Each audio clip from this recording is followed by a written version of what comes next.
Hello, in front of me I've got Mercedes B180.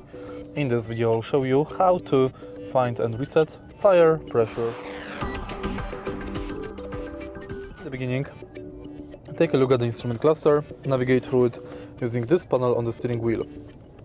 Next, go to Assistance, go to Service and go to Tire Pressure. Tire pressure will be displayed after a few minutes of driving.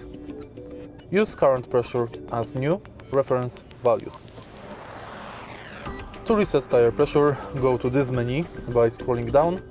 Make sure that you've got correct tire pressure for each tire and press OK button. And tire pressure monitor has been restarted. If you find this video helpful, please leave like, comment and subscribe.